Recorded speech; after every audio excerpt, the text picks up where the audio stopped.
95వ కీర్తన 8వ వచనం దగ్గర నుంచి 11వ వచనం వరకు మనము ధ్యానించవలసిన సమయం ఇది. ఎందుకు అంటే గత 3 రోజులుగా మనం 1వ వచనం 2వ వచనం ధ్యానించాం మొదటి భాగంగా. 2వ భాగంగా 3వ వచనం దగ్గర నుంచి 7వ వచనం వరకు రండి యెహోవా సన్నిధిలో మనం సాగిల పడదాం. ఎందుకు అంటే యెహోవా మహాదేవుడు, ఆయన గొప్ప దేవుడు, ఆయన ఒక్కడే నాథుడు అనే సందర్భాన్ని బట్టి ఆయన యొక్క గొప్పతనానికి సాగిలపడి ఆయన ఎదుట విధేయత నేర్చుకునే వారిగా ఉన్నామని గత వారం కీర్తనల ధ్యానంలో మనం నేర్చుకున్నాం. ఇప్పుడు 8వ వచనాన్ని చదువుదాం. అరణ్యమందు మెరీబా యొద్ద మీరు కఠినపరుచుకొనినట్లు, మస్సా దినమందు మీరు కఠినపరుచుకొనినట్లు మీ హృదయములను కఠినపరుచుకొనవద్దు.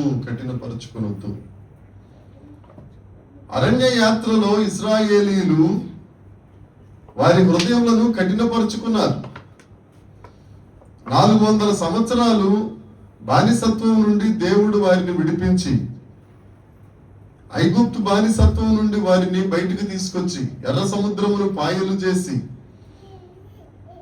వారికి తోడుగా ఉండి వారిని నడిపిస్తున్న, వారికి నూతనంగా మన్నాను కురిపిస్తున్న, దేవతల ఆహారం వారికి తినిపిస్తున్న, వారికి దాహం వేసిందట.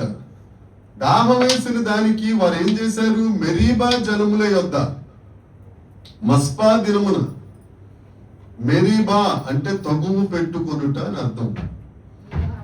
మస్సా అంటే మస్సా అంటే పరీక్షించుట అని అర్థం. వీరు ఏం చేశారు? మెరీబా అని దానికి ఎందుకు వచ్చిందని అంటే వీరు మోషేతో వివాదం పెట్టుకున్నారట, మోషేతో తగువు పెట్టుకున్నారట, గొడవ పెట్టుకున్నారట. ఒకసారి చదువుతా 8వ వచనం మరొకసారి. వారు అరణ్యమందు మెరీబా యొద్ద కఠినపరుచుకున్నారు, తగువు పెట్టుకున్నారు. దేవునికి ప్రతిగా 30 లక్షల మందికి విమోచకుడిగా నిలబడిన మోషేతో వీరు తగువు పెట్టుకున్నారట. 430 సంవత్సరాలు అక్కడ వారి చేతి కింద బానిసలుగా ఉన్నప్పుడు తగువు పెట్టుకోలేదు, ఏడవటం మొదలు పెట్టారు. నిర్గమాకాండం ఆఖరి అధ్యాయం చూస్తే వారు పెట్టిన శ్రమకు వీరు తట్టుకోలేక దేవుని దగ్గర మొర్ర పెట్టారు. దేవుని దగ్గర వారు కన్నీరు మున్నీరై ఏడుస్తున్నారు. దేవుడు వారి మొరను ఆలకించను, వారి కన్నీటిని లక్ష్య పెట్టానని ఉంటుందండి అక్కడ. అసలు ఇబ్బంది పెడుతున్న వాళ్ళతో తగ్గు పెట్టుకోలేదు. పోషిస్తున్న వాడితో, ఆహారం ఇస్తున్న వాడితో, ఆదరిస్తున్న వాడితో వీళ్ళు ఏం పెట్టుకున్నారట? తగ్గు పెట్టుకున్నారట, గొడవ పెట్టుకున్నారట. మనం కూడా దేవుడితోనే తగ్గు పెట్టుకుంటాం. శత్రువుతో ఎప్పుడు తగ్గు పెట్టుకోం. అపవాదితో తగులు పెట్టుకుంటే ఒకవేళ దెయ్యాన్ని పంపించేస్తాడేమో, ఏ దెయ్యం వచ్చి మన ఇంటి చుట్టూ తిరుగుతూ ఉంటుందో, ఏ దెయ్యం వచ్చి ఏం కల్పించేస్తుందో, ఏ దెయ్యం వచ్చి ఏ జ్వరం తెప్పిస్తుందో, తలకాయ నొప్పి తెప్పిస్తుందో అని చెప్పి అపవాదితో జాగ్రత్తగా ఉంటాం. స్వస్థపరిచే దేవుడితో మాత్రం వివాదాలు పెట్టుకుంటాం. ఏమండి, దేవుడి గురించి ఎంత తెలిసినా గాని ఏది ఎక్కడుంది? హేతుకాయకు బొగ్గు చుక్క లేనట్టుంది. లేదు కదా?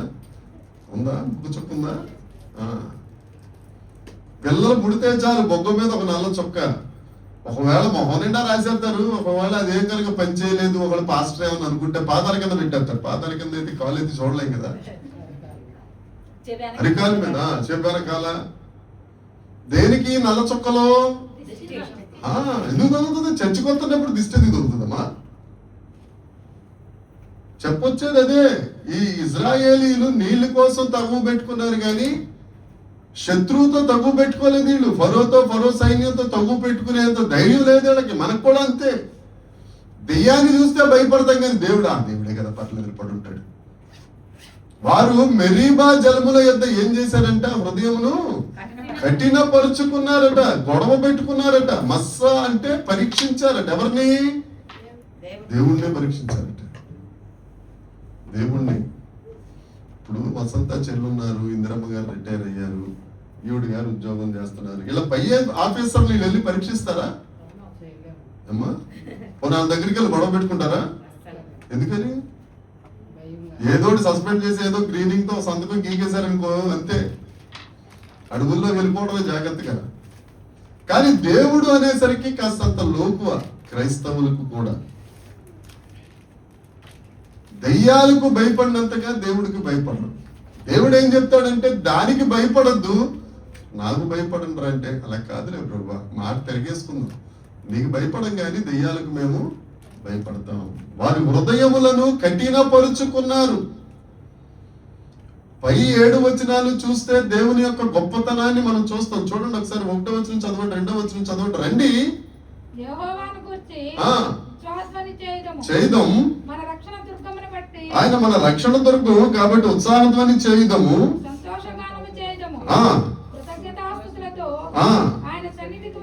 ఆయన సన్నిధికి వచ్చేదము, కీర్తనలు పాడుచు సంతోషగానం చేస్తాం. ఎందుకు స్తోత్రం చెల్లించాలి, ఎందుకు సంతోషగానం చెల్లించాలి? 3వ వచనంలో ఉంది, ఆయన మామూలు దేవుడు కాదు, మహాదేవుడు, దేవతలందరికీ పైనున్నవాడు. దేవతలందరికీ పైన ఉన్నవాడు మానేసి దేవతల దగ్గర. అదే బుద్ధి కలెక్టర్ గారి దగ్గరికి వెళ్ళాలి అంటే డైరెక్ట్ గా కలెక్టర్ గారి దగ్గరికి వెళ్ళాం. ఆ గేట్ దగ్గర ఉంటాడే ఒక ఆయన, బాబు కొద్దిగా ప్లీజ్ అని ఎంతో కొంత ఆయన చేతిలో పెట్టేస్తాం. ఆ ఎంతో కొంత ఆయన చేతిలో పెడితే మళ్ళీ గట్టిగా తిట్టేస్తారు కదా, వీడి చేతిలో ఎంతో కొంత పెట్టేస్తా సరే అని చెప్పేసి పంపిస్తాడు. దేవుడికి ఇవ్వాల్సిన కానుక దెయ్యాలకు లంచంగా ఇచ్చేస్తాం మనం కూడా. ఏమైపోతాం ఒకవేళ కలిసి వచ్చింది కూడా కలిసి వెళ్ళిపోద్దేమో. ఏమండి, తప్పు. దేవుడు అంటాడు, ఈ దినాన్ని మనతో మాట్లాడుతున్నాడు, మెరీబా జలముల యొద్ద మీరు హృదయాన్ని ఏం చేశారంట, మత్సా దినమందు మీరు హృదయాన్ని ఏం చేశారంట, కఠినపరుచుకున్నారు. నిర్గమాకాండ గ్రంథం 17వ అధ్యాయం 1వ వచనం నుంచి ఒకసారి చూడండి అమ్మా. 1వ వచనం నుంచి ఒకసారి చూడండి. వీళ్ళు ఎంతగా కఠినపరుచుకుని దేవుడిని ఎంత బాధ పెట్టారో. తరువాత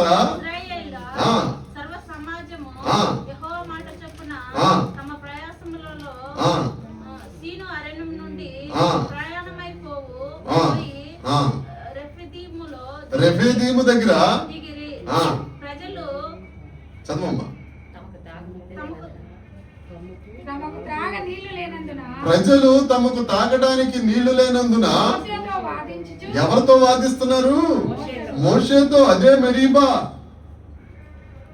వాదిస్తా కిందకు వచ్చేసరికి అంటారు, 3వ వచనం 4వ వచనం చదవండమ్మా. సడుగుచు ఏంటి, దాహంతో చంపేద్దామనా మీరు ఐగుప్తు నుంచి మమ్మల్ని తీసుకొచ్చారు. అప్పుడు మోషే యెహోవాకు మొరపెట్టి, ఈ ప్రజలను నేనేమి చేయదును, కొంతసేపటికి నన్ను రాళ్లతో కొట్టి చంపేస్తారు ప్రభు నన్ను. అందుకు యెహోవా, నువ్వు ఇశ్రాయేలు పెద్దలను కొందరిని తీసుకొని, అది అక్కడ తగ్గు పెట్టుకున్నారండి. దేనికోసం? నీళ్లు కోసం.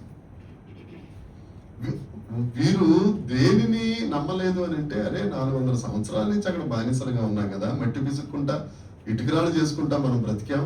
అక్కడి నుంచే దేవుడు రప్పించాడు బయటికి. ఏమన్నా సూచక్రియలు మామూలుగా చేశాడు, 10 మహత్కార్యములు చేశాడు కదా అక్కడ. ఏమండి, ఇక అందులో అత్యున్నతమైనది ఏంటి? పస్కా దినమున గొర్రె రక్తమును ఆ గడప కొమ్ముల మీద రాస్తే ఆ రక్తాన్ని చూసి సంహారతో దాటెళ్ళిపోయాడు కదా. ఫరో రాజులో ఉన్న జ్యేష్ఠుల సహితం అలా పెద్ద కొడుకులు, పెద్ద ఆవులు, పెద్ద గేదెలు, పెద్ద గొర్రెలు, జ్యేష్ఠులు ఏమున్నాయి అన్ని చచ్చిపోయాయి కదా. వీళ్ళందరూ కళ్ళారా చూసిందే కదా. ఇంత చేసిన దేవుడు నీళ్ళెవడా? ఏమంటే అరణ్యంలో ఆహారం పెట్టాడు కదా, ప్రతి రోజు ఆహారం కురిపిస్తున్నాడు కదా, ఏ రోజు తప్పలేదు కదా, ఏ రోజు ఉపవాసం లేదు కదా. 40 సంవత్సరాలు ఉపవాస కూడికి లేదండి వీళ్ళకి. ప్రతిరోజు మన్నా పడేది. ఒకవేళ శనివారం విశ్రాంతి దినం కాబట్టి మన్నా కురవటం మానేస్తే శుక్రవారం 2 అంతలుగా కురిసేది. అంత ప్లాన్ చేసిన దేవుడు ఇలా నేల కోసం పట్టించుకోడండి. అంత ప్లాన్ చేసిన దేవుడు మన బాగోగుల కోసం పట్టించుకోడా ఏమా? కాకపోతే ఒకంత లేట్ అయ్యేసరికి వీళ్ళు దేవుణ్ణి టెస్ట్ చేస్తున్నారు. ఒక రకంగా దేవుణ్ణి తడుగులాడి తెలుసుకోకూడదు, టెస్ట్ చేసి తెలుసుకోవాలి. గిద్యోను ఏం చేశాడు? మహాబలాఢ్యుడా, మహాపరాక్రమవంతుడే, నేనా నేను పరాక్రమవంతుడు నేటి దోత, మా పరాక్రమవంతుడు మేము ఈ చేతిలో, ఈ శత్రువు చేతిలో ఎందుకు పారిపోతాం? మా ఆడవాళ్ళు బయటకు వస్తా ఉంటే వాళ్ళు తీసుకెళ్లి చెరిపేస్తున్నారు కదా, అలాంటిది నేను పరాక్రమవంతుడేంటి అంటే దోత అంటాడు, నీ ద్వారా నేను ఫిలిష్తీయులను జయించవలసి ఉంది. అయితే ఒక టెస్ట్ పెడతాను నీకు. సరే పెట్టు. ఏంటి ఆ టెస్ట్? గొర్రెబొచ్చు తీసుకొచ్చి అక్కడ పెట్టాడు. మొట్టమొదటి గొర్రెబొచ్చు తడవాలి, చుట్టూ భూమి ఎక్కడ తడవకూడదు. ఫస్ట్ టెస్ట్ కదా, దేవుడు చేశాడా? చేశాడు. రెండో టెస్ట్ ఏంటి? చుట్టూ తడవాలి, గొర్రెబొచ్చు మాత్రం తడవకూడదు. దేవుడు పరీక్షించాడు. కొత్త నిబంధనలో 1 కొరింథీ పత్రికలో పౌలు గారు కూడా అంటారు, దేవుడిని తడువులాడి తెలుసుకోవచ్చు. మా దేవుడు అలాంటి వాడు అంటండి, అలా చేస్తాడంటే. అలా పిచ్చి పిచ్చి మాటలు మాట్లాడకూడదు. మా దేవుడు చేస్తాడు, మా దేవుడు ఒక్కడే అద్భుతాలు చేస్తాడు అని రూఢిగా మనం నమ్మాలి. ఒకవేళ పరీక్షిస్తే ఒక వరకు దానికి ఒప్పుకుంటాను. పరీక్షించడం వల్ల మనలో విశ్వాసం పెరుగుతుంది, నమ్మకం పెరుగుతుంది. నా దేవుడు ఇలా చేశాడు, ఒకనాడు నేను ఇలా పరీక్షించాను, దేవుడు ఇలా చేశాడు అని అనుకోవచ్చు. ఆయనతో తగ్గు పెట్టుకోవడం ఏంటండి? ఎంత భయంకరమైన పని అది. మెరీబా అంటే గొడవ పెట్టుకోవడం కదా, దేవుడితో గొడవ పెట్టుకోవడం ఏంటి? గొడవ పెట్టుకుని మరలా హృదయాలు ఏం చేశారట? కఠినపరుచుకున్నారు. చదవండి, 9వ వచనం చదవండి అమ్మా. అక్కడ మీ పితరులు నన్ను పరీక్షించి శోధించి నా కార్యములు చూచిరి. శోధించారట, పరీక్షించారట, కార్యాలు చూశారు. ఓకే. మలాకీ గ్రంథంలో కూడా ఏం చెప్తాడు? మీరు 10వ భాగం దేవుని మందిరంలోనికి తీసుకొని వచ్చి ఇచ్చి ఆ మందిరంలో ఆహారం ఉండినట్లుగా మీరు చేసి మీరు నన్ను శోధించండి, దేవుడే అంటాడు. కాకపోతే వీరు శోధించడం వేరు, దేవుడు చెప్పినట్టుగా చేయటం వేరు. ద్వితీయోపదేశ కాండము 1వ అధ్యాయం, 1వ అధ్యాయం 34వ వచనం, 35, 36 చదువుదామండి. ద్వితీయోపదేశ కాండం. కాగా యెహోవా బహుగా కోపపడి ప్రమాణము చేసిన ఈ మంచి దేశమును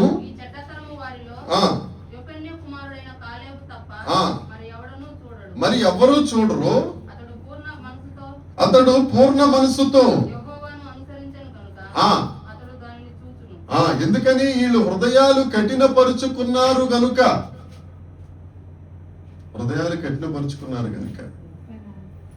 యొపెన్నే కుమారుడైన కాలేబు, నూను కుమారుడైన యెహోషువ. 30 లక్షల మంది బయటకు వస్తే ఎంతమంది చూశారండి? కనానును ఇద్దరే. 29,99,998 మంది అరణ్యంలో రాలిపోయిరి, ఇద్దరు మాత్రమే. ఎందుకని? కేవలం హృదయమును కఠినపరుచుకొనుట వలన. దేవుడు మనతో మాట్లాడుతున్నప్పుడు అదే విత్తనాల గురించిన ఉపమానం అంటే ఏంటంటే, విత్తనం ఒకటే, విత్తనం శ్రేష్టమైంది. అన్ని ఒక సంచిలో విత్తనాలే. విత్తనం మంచిదే, కాకపోతే పడ్డ ప్రదేశం మంచిది కాదు. మొదటి విత్తనం ఎక్కడ పడిందట? త్రోవ పక్కన. రెండో విత్తనం ఎక్కడ పడిందట? రతి నేల. మూడో విత్తనం ఎక్కడ పడిందట? ముళ్ళ పొదలు. 4వ విత్తనం మంచి నేల. అంటే ఇప్పుడు 30 లక్షల మంది బయలుదేరితే మంచి నేల ఎంతమంది? ఇద్దరే. మిగతా వారందరూ ఏం చేశారట? హృదయములను కఠినపరుచుకున్నారు. అందుకే దేవుడు మనతో మాట్లాడుతున్నాడు. హృదయాలు కఠినపరుచుకోవద్దు. మనకిష్టమన్నా కష్టమైనా నిష్ఠూరమైన ఏదైనా దేవుని వాక్యములు మాత్రం అంగీకరిద్దాం. దేవునికి స్తోత్రం. ఆమేన్. కఠినపరుచుకోవడం వల్ల ఏమైందో తెలుసా అండి? సంఖ్యాకాండ గ్రంథం 14వ అధ్యాయం తీయక్కర్లేదు, నేను చెప్పేస్తాను. దేవుడు అంటారు, మీరు కఠినపరుచుకున్నారు కదా, కఠినపరుచుకున్నందుకు, నా మాటను మీరు విననందుకు, నా మాట మీరు నమ్మనందుకు మీ వేగుల వారు వెళ్ళి 40 రోజులు ఆ వాగ్దాన దేశమును తిరిగి వచ్చారు. మొత్తం అంతా ఇన్స్పెక్షన్ చేసి వచ్చారు. ఆ వాగ్దాన దేశం ఎలాంటిది, ఆ కనాను దేశం ఎలాంటిది, అక్కడ ద్రాక్ష గెలలు ఎలా ఉంటాయి, దానిమ్మ పళ్ళు ఎలా ఉంటాయి, ఇవన్నీ మీరు చూసొచ్చారు. చూసొచ్చిన తర్వాత 12 మంది వేగుల వారిగా వెళ్ళి 10 మంది ఏం చెప్పారు? వాళ్ళు ప్రభువా బాబోయ్ వాళ్ళు నెఫీలీలు. ఎలాగున్నారట? నెఫీలీలు. వాళ్ళ దృష్టికి మేము ఎలా కనపడుతున్నాం? మిడతల్లాగా కనపడుతున్నాం. వీళ్ళు మనం ఒక్కొక్కసారి నాదేముందలేండి సార్, అన్యుల దగ్గరికి వెళ్ళి మాదేముందలేండి సార్, నీదేముందంటే నీదేమీ లేదు. కానీ నీ దేవుడు గొప్ప దేవుడు కదా, ఆయన మహాదేవుడు కదా, దేవతలందరికంటే పైన ఉన్నవాడు కదా, ఆయన రక్తం ఇచ్చి కదా దేవుడు నేను కొనుక్కున్నది. ఆ రక్తాన్ని బట్టేనా నా దేవుడు గొప్పడు, నా దేవుడు గొప్పడు. ఇప్పుడు దావీదు గొల్లియాతు మీదకి యుద్ధానికి వెళ్తుంటే యుద్ధం చేసింది దావీదా దేవుడా అండి? దేవుడే కదా. అంటే దావీదు వెనకాల ఎవరున్నారు? ఒక పర్వత శిఖరానికి సమమైన గొప్ప దేవుడు ఉన్నాడు కదా. నీ వెనకాల నా వెనకాల అంతే కదా. లోకంలో తిరుగుతున్నది మనమే, ఇక్కడ ఉన్న వారందరి వెనుక ఉన్నవాడు దేవుడు. దేవునికి స్తోత్రం. ఆయన అత్యున్నతుడు, మహత్కార్యములు చేయి మహోన్నతుడు అయిన దేవుడు కదా. ఏమండి, అది మర్చిపోయారు. 40 రోజులు సంచరించినందుకు దేవుడు ఏం చేశాడంటే, మీరు 40 రోజులు తిరిగి వచ్చారు కదా, ఒక్కొక్క రోజు ఒక సంవత్సరంగా మార్చేస్తున్నాను. అసలు యాక్చువల్గా 40 రోజులు వెళ్ళిపోవాలి అక్కడికి. ఎక్కడికి? కనాని దేశానికి, వాగ్దాన దేశానికి. వీళ్ళు హృదయం కఠినపరుచుకొనుట వలన దేవుడు ఏం చేశాడంటే వేసిన శిక్ష ఏం లేదు. ఒక రోజుని ఒక సంవత్సరంగా మార్చేశాడు. ఒక రోజు ఈక్వల్ టు 365 రోజులు చేసేసాడు అంతే. ఎందుకంటే వీళ్ళందరూ రాయలిపోవాలని. ఆశీర్వాదాలు మనకు ఆలస్యం అవుతున్నాయి అని అంటే అర్థం ఏంటి అని అంటే, మన దగ్గరే మన హృదయాలు కఠినపరుచుకుని మనకు మనమే మాట్లాడుకుంటుంటాం. వాక్యంలోకి వెళ్ళినప్పుడు చెప్తాను ఈ మాట, మనకు మనమే మాట్లాడుకుంటాం. ఏమండి, మన పిల్లలు ఉన్నారనుకో, వాళ్ళు దేంతో పోలుతాం గట్టిగా అల్లరి చేస్తున్నారు అనుకో, ఇప్పుడు అర్థమైపోయింది. కుక్కలా కలుతాడు కుక్క, ఆడు కుక్క ఏదనుకో మనమేమవుతాం? చెప్పలే, పెద్ద కుక్కలో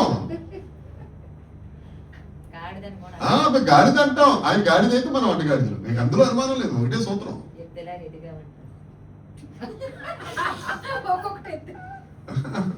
నన్ను తిడుతుందా ఏంటో అర్థం కాదు కాదు. అదే దొరికాడు రా, పోతే పోయింది, ఎప్పుడు దొరకట్లేదు, దొరికాడు మంచిది. మీకు వందనాలు. అనలేదా? నువ్వు రాకముందు నిన్ను భయంకరంగా మాట్లాడుకున్నారు, నువ్వేమో వాళ్ళేం మాట్లాడుతున్నావు. మనిద్దరం అమాయకులు, వాళ్ళిద్దరు మాయకులు. దేవునికి స్తోత్రం. మనసులో పెట్టుకున్నాను. ఒక్కొక్క రోజు 365 రోజులు అయిపోయిందండి. 365 రోజులు వచ్చిన 30 లక్షల మంది ఈ అరణ్యంలో ఏమైపోయారట? రాలిపోయారు. ప్రయోజనం ఏముంది అక్కడ? పాపం 2వ అధ్యాయం ఆఖరి వచనం చదవండి ఒకసారి. ఎంత బాధపడ్డారు, ఎంత కష్టపడ్డారు. నిర్గమాకాండం 2వ అధ్యాయం, మహాజ్ఞాని గారు వచ్చారు. 2వ అధ్యాయం. అందుకే అంటారు ముందు వచ్చిన చెప్పండి కూతురు ముందు వచ్చేసింది ఏసు రక్తం చెయ్యం.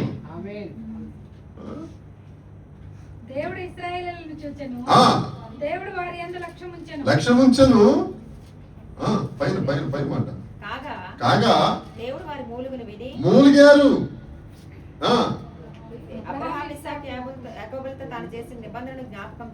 మూలిగారు, ఏడ్చారు, మొర్ర పెట్టారు. దేనికోసం? దేనికోసం? విడుదల కోసం. విడుదల వచ్చారు, విడుదల ఇచ్చాడు. వాగ్దాన దేశానికి వెళ్ళారా? ఎంత మూలిగిన వాళ్ళు, ఎంత ప్రార్థన చేసిన వాళ్ళు, ఎంత ఉపవాసం ఉన్న వాళ్ళు మధ్యలో పడిపోయారు. ఏమండి, జాగ్రత్తగా ఉండాలి. కఠినపరచుకోరాదు. ఏ విషయంలో కఠినపరచుకోకూడదండి. దేవుడి విషయంలోనే కాదు, ఇతరులను ఆదరించే విషయంలో కానీ, ఇతరులకు ఇచ్చే విషయంలో కానీ, ఇతరులకు పెట్టే విషయంలో కానీ, ఏ విషయంలో హృదయమును కఠినపరచుకోకూడదు. వాత వేయబడిన మనస్తత్వం అనేది రాకూడదు. వస్తే తిట్లు వస్తా, తిడతారు, పెట్టిన పళ్ళున్న చెట్టుకే రాళ్ళు ఇసురుతారు. ఇవన్నీ మామూలే. ప్రతిదానికి కృతజ్ఞత వచనమే మనము పలుకుదము గాక. ఆమేన్. 9వ వచనం చదివారు కదమ్మా, ఏంటది 9వ వచనం? అచ్చట మీ పితరులు నన్ను పరీక్షించి శోధించి కార్యములను చూచిరి. తర్వాత 40 ఏండ్ల కాలం ఆ తరము వారి వలన నేను విసిగిపోయాడు దేవుడు. వారు హృదయమున తప్పిపోవు. అమ్మా 40 years విసిగిపోయాడట. 95 అండి కీర్తన. 40 సంవత్సరాలు విసిగిపోయాడు దేవుడు వీరి వల్ల. పక్షిరాజు వలె రెక్కల మీద మోసుకొచ్చిన దేవుడు వీళ్ళ చెప్పులు అరిగిపోకుండా, వస్త్రాలు పొట్టి కాకుండా, కనీసం చెమట పట్టకుండా, అందులో ఎక్కడా ఎడారిలో ప్రయాణం అండి. పొద్దున్నే 6 గంటలకు స్టార్ట్ అయ్యేది, 9 గంటలకు బ్రేకు, 9 గంటలకు ప్రార్థన కదా వాళ్ళకి బ్రేకు, మళ్ళీ మధ్యాహ్నం బ్రేకు, సాయంత్రం బ్రేకు, మళ్ళీ మేఘం ఉండేది, అగ్నిస్తంభం ఉండేది. ఎల్లప్పుడూ పాఠమే, కష్టపడే ప్రసక్తి. 40 రోజులు కష్టపడలేదు వీళ్ళు. ఎందుకంటే టైం టు టైం దేవుడు అరేంజ్ చేసేస్తున్నాడు. దేవునికి మహిమ. అయినా గాని దేవుని ఎదుట వారి హృదయంలో కఠినపరుచుకుని, ఏమండి, దేవుడు ఎంతగా మనల్ని పోషిస్తున్నాడు. మళ్ళీ కరోనా స్టార్ట్ అయిందంట. మన కడపలోనే 2-3 వెళ్ళిపోయారంట, హైదరాబాద్ లో 16 మంది వెళ్ళిపోయారంట, వెళ్ళిపోయారంట. అయినా కానీ దేవుడు మనం కాపాడుతున్నాడా లేదా? చెప్పరేమా? కాపాడుతాడా లేదా? మరి ఎందుకు హృదయాన్ని కఠినపరుచుకోవడం? దేవుని ఎదుట వినయ విధేయతలు కలిగి ఉందాం. వారు 40 సంవత్సరాలు చదవడమ్మా, భయంకరమైన మాట అది. 40 సంవత్సరాలు విసిగిపోవడం అంటే పాత నిబంధనలో ఆజ్ఞను అతిక్రమించలేదు. క్రొత్త నిబంధన వచ్చేసరికి విసిగిపోవడం అంటే యెషయా గ్రంథము 63వ అధ్యాయము 10వ వచనం చూడండి ఒకసారి. యెషయా గ్రంథం 63వ అధ్యాయం 10వ వచనం చూడండి.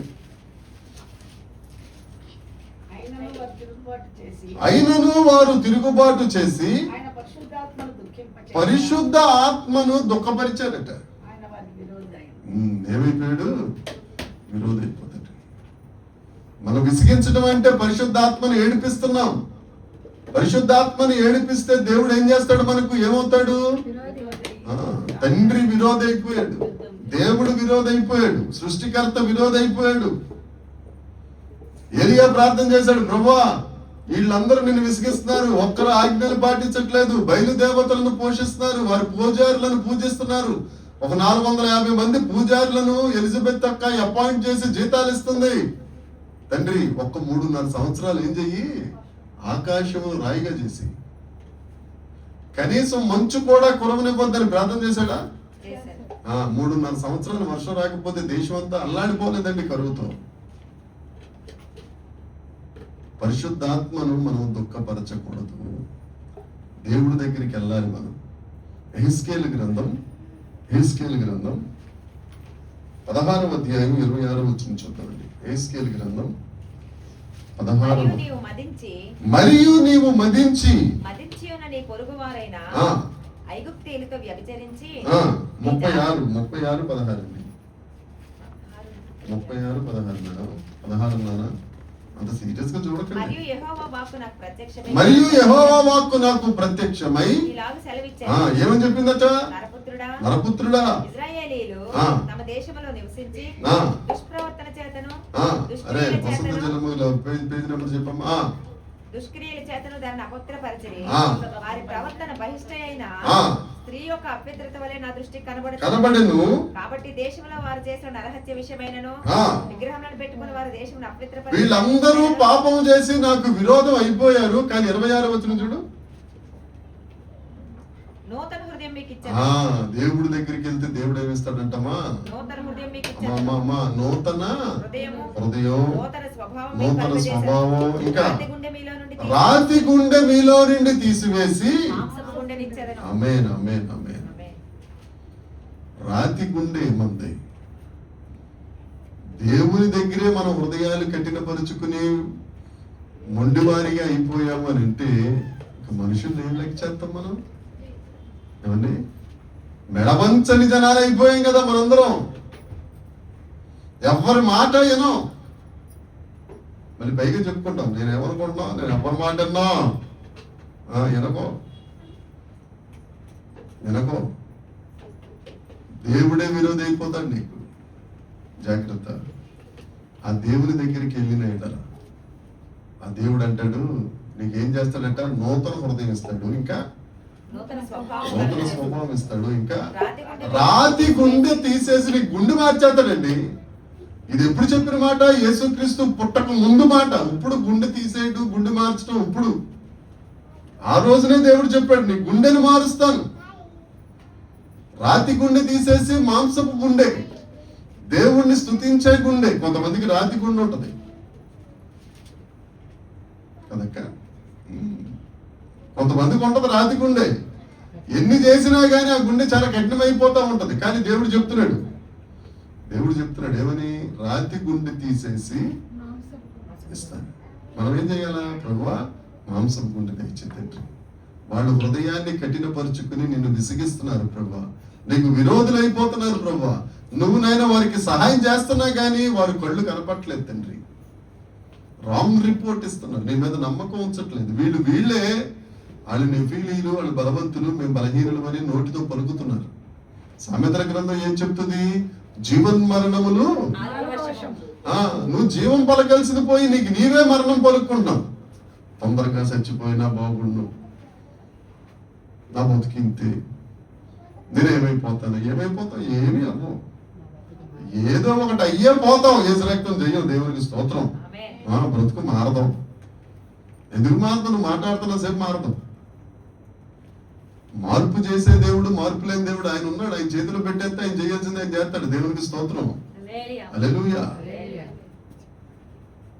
లాస్ట్ మాట చదువుకుని ముగిద్దాం. ఆఖరి మాట.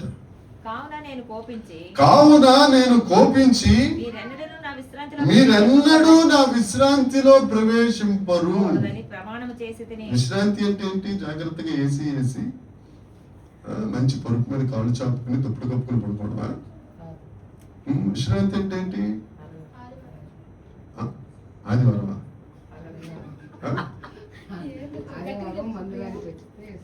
అవునా?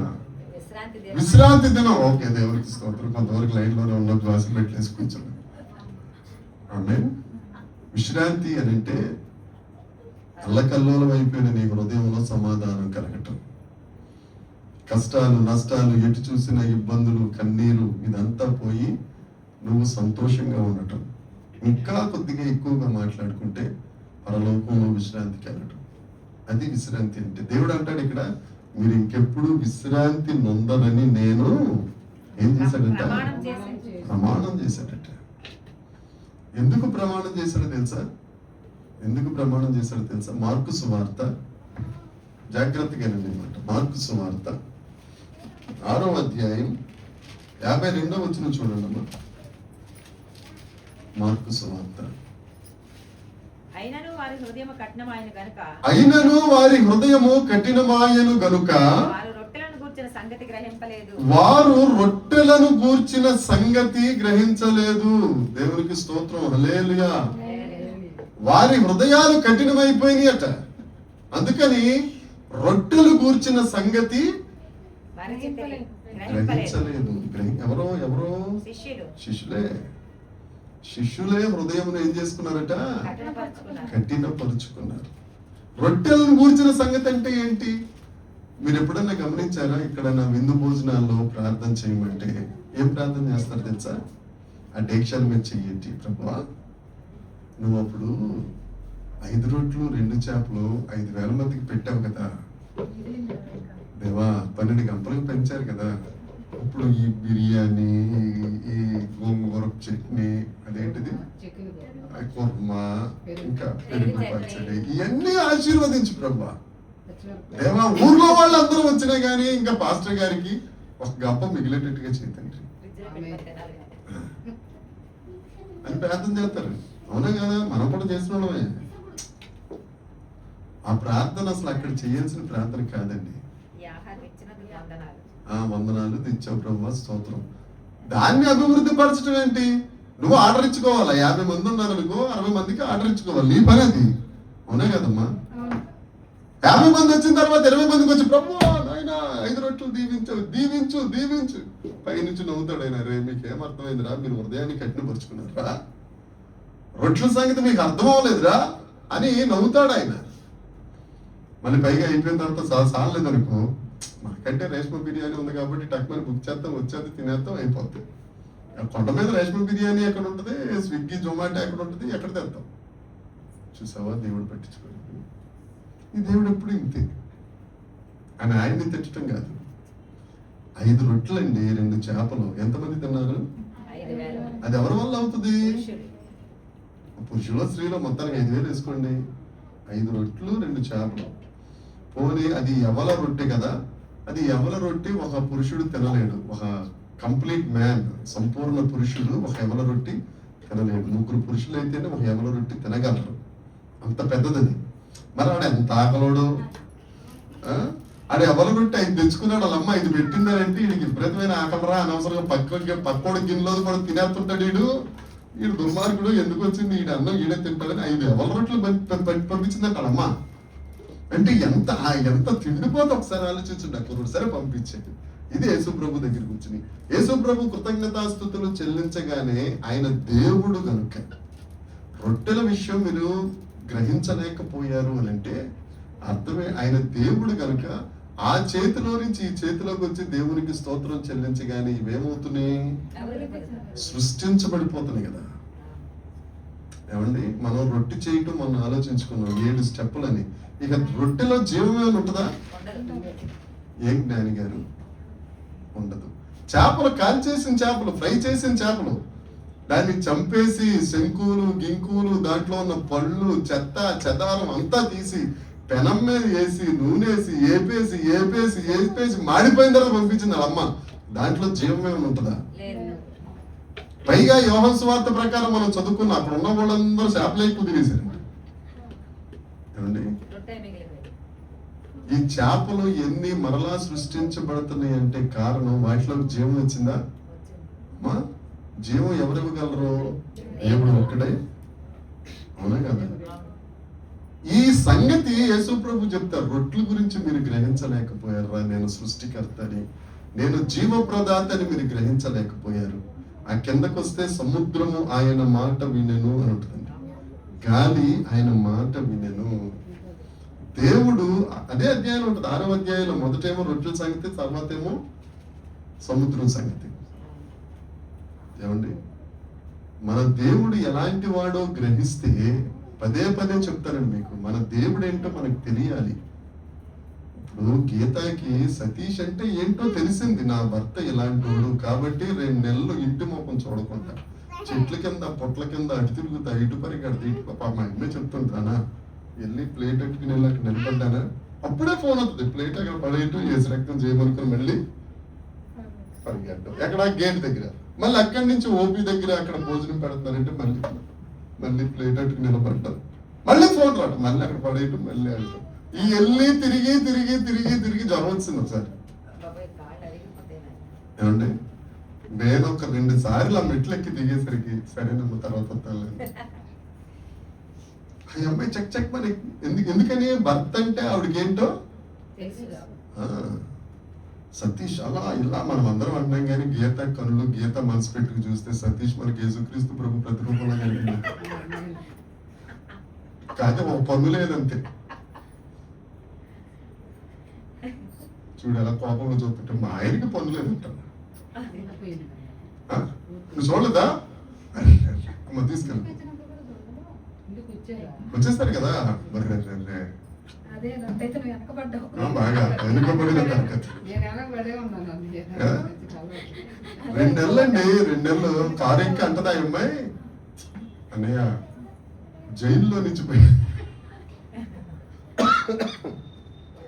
అడుగులో నుంచి సింహం బయటకు వచ్చినట్టు ఆయన ఎదరు సీట్లో వచ్చేసారు సార్.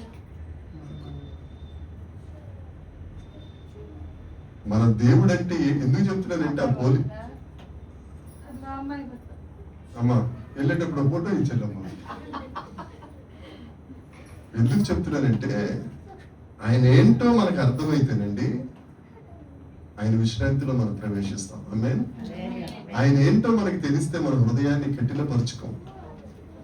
నీ కొరకు ఆఖరి రక్తపు బొట్టు వరకు రక్తం చిందించటానికి ఆయన నరక యాతన పడ్డాడు. ఆమేన్ కదా. ఆ నరక యాతన సృష్టి చూడలేక బండలు బద్దలైపోయాను, సూర్యుడు నల్లగైపోయాను, తెర చిరిగిపోయాను. ఆయన పడ్డ కష్టం చూసి సిలువ మీద ఆ రక్తపు చుక్క భూమి మీద పడగానే భయంకరమైపోయింది. కానీ మన బండలు పగలలేదు. ఈ బండ పగలలా. ఎప్పుడు పగులుతుందో తెలుసా? ఇది గుడ్ ఫ్రైడే వచ్చిన రోజు మాత్రమే. ఆ 7 మాటలు చెప్తే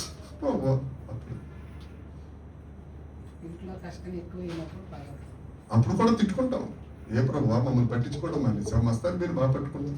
శనివారం రేష్మ బిర్యానీ సార్ ఆడకొకటి వసంతం ఎన్ని వచ్చేస్తున్నాయి, మిగతా ఒకటి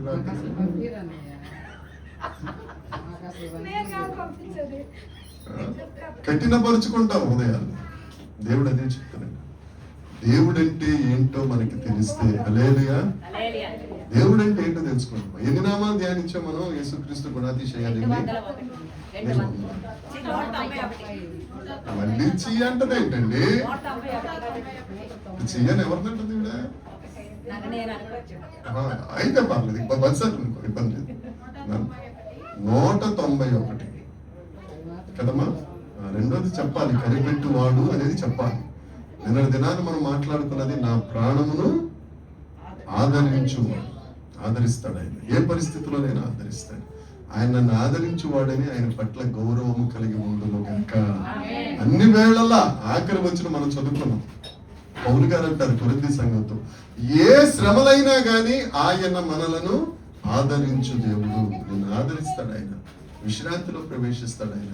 నీ చేతి గాయాల మీద చెక్కుకున్నాడు ఆయన, నిన్ను విడువడు. రండి యెహోవాను స్తోత్రం చెల్లిద్దాం. అందరూ నిలబడదాం, దేవునికి స్తోత్రం చెల్లిద్దాం. ఈ వాక్యం ద్వారా